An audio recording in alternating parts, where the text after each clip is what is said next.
प्रवक्ता राजकुमार भाटी को। भाटी जी, ये गंभीर आरोप है कि सब कुछ अपर कास्ट के लोगों को मिल रहा है, दलितों और पिछड़ों को कुछ नहीं मिल रहा है। अगर ये आरोपों में सच्चाई है तो आपको तर्क और तथ्य प्रस्तुत करने चाहिए।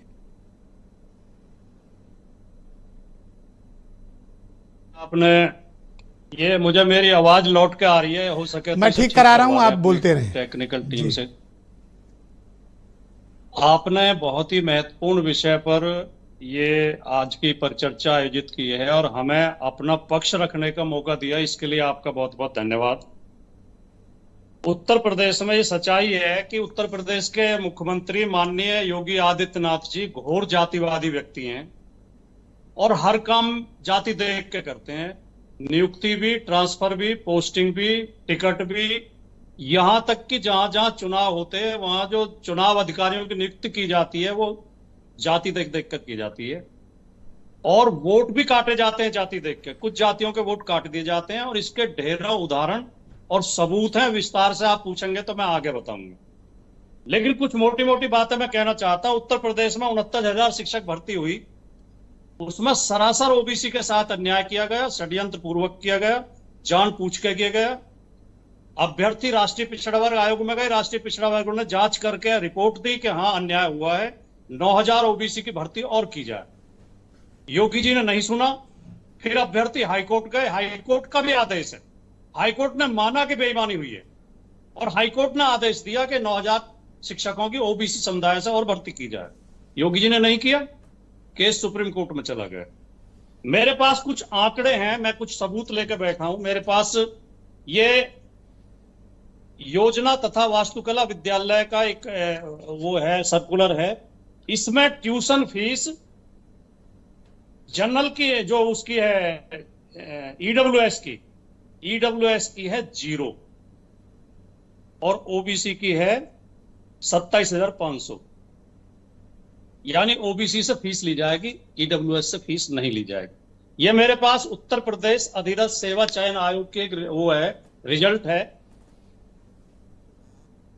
ये जो है स्वास्थ्य कार्यकर्ता महिला, इसमें अन्य पिछड़ा वर्ग का जो चयन हुआ, अंतिम चयनित अभ्यर्थी के कुल प्राप्तांक, ओबीसी का चयन हुआ है 42.5 नंबर पाके और ईडब्ल्यूएस का हुआ 3 नंबर पाके, 3 मार्क्स पे।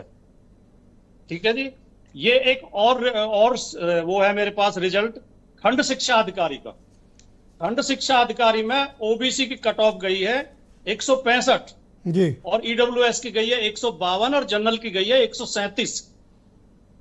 कम नंबर पाकर जनरल को नियुक्ति मिल रही है, उससे ज्यादा नंबर पाकर ओबीसी को नियुक्ति नहीं मिल रही है, क्योंकि ओबीसी के लिए बीजेपी की सरकारों ने जहां जहां भी सरकार है, खाली उत्तर प्रदेश नहीं, एक नियम बना दिया है कि ओबीसी कितना ही नंबर पाए उससे ओबीसी गिना जाएगा, इसलिए ओबीसी कम आ रहे हैं।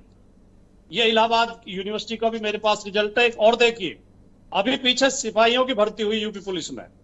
यूपी पुलिस में ये खबर है अखबार की, बहुत बड़ी अखबार में, ये कैंडिडेट है, उसे लंबाई में निकाल दिया, ये लंबाई कम है। भाटी जी, एक राजनीतिक आरोप है और मैं चाहता हूं कि आपका उस पर पक्ष आना चाहिए।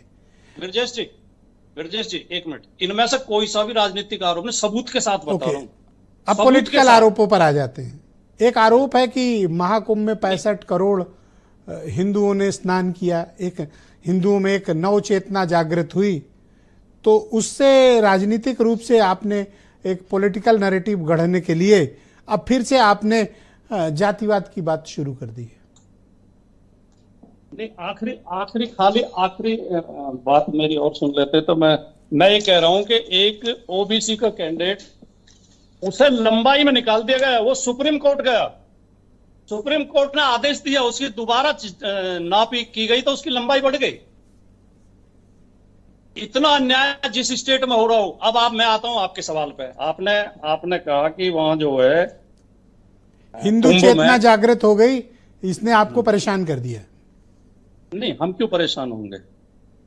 कुंभ का आयोजन से सांस्कृतिक आयोजन है, धार्मिक आयोजन है, वो किसी पार्टी की रैली थोड़ी थी। ये जो एक कुछ मीडिया द्वारा, जिसमें मैं आपके चैनल को तो गिनता नहीं हूं, लेकिन आज आप भी वही बात बोल रहे हैं जो गोदी मीडिया के एंकर बोल रहे हैं कि कुंभ में भीड़ देख के विपक्ष सर घबरा गया। सवालों का सामना करना चाहिए। मैं सवाल का ही जवाब दे रहा हूं ब्रजेश जी, सवाल का ही जवाब दे रहा हूं। कुंभ में कोई बीजेपी की रैली थोड़ी थी कि हम उसकी भीड़ देख के घबरा जाएंगे। कुंभ में भारतीय संस्कृति का आयोजन था जो सदियों से होता आ रहा है। समाजवादी पार्टी के शासन में भी हुआ था, कांग्रेस के शासन में भी हुआ था, इससे बेहतर हुआ था। इतनी अव्यवस्था नहीं हुई थी जितनी इस बार हुई है। लोग कुचल कुचल के मर गए और मलमूत्र युक्त पानी में स्नान करना पड़ रहा है लोगों को। ये केंद्रीय प्रदूषण नियंत्रण बोर्ड की रिपोर्ट है जी। और अगर ये जो कह रहे हैं, एक बात और सुन ले मेरा जी, कंक्लूड करने वाले जी, कंक्लूड करें। जी जी, बोलूं क्या? हाँ, कंक्लूड कर लें, 20 सेकंड और है। हाँ, मैं बिल्कुल कंक्लूड कर रहा हूं। अगर ये भारतीय जनता पार्टी के मित्र कह रहे हैं कि प्रयागराज में सनातन की एकता हो गई है, हिंदू एकता हो गई है, तो हम अब ये उम्मीद करेंगे कि ये कहीं दलित दूल्हों को घोड़े पे बैठने से नहीं रोकेंगे, कहीं पिछड़ी जातियों के साथ भर्ती में बेईमानी नहीं करेंगे, 9000 ओबीसी के शिक्षकों को भर्ती दे देंगे। और अब मुख्यमंत्री जब लखनऊ में कोई छेड़छाड़ की घटना होगी तो केवल 2 जातियों के नाम नहीं लेंगे सदन में। बहुत शुक्रिया। मैं अनिला सिंह जी को आमंत्रित करता हूं, करेंगे। भारतीय जनता पार्टी की प्रवक्ता है अनिला जी।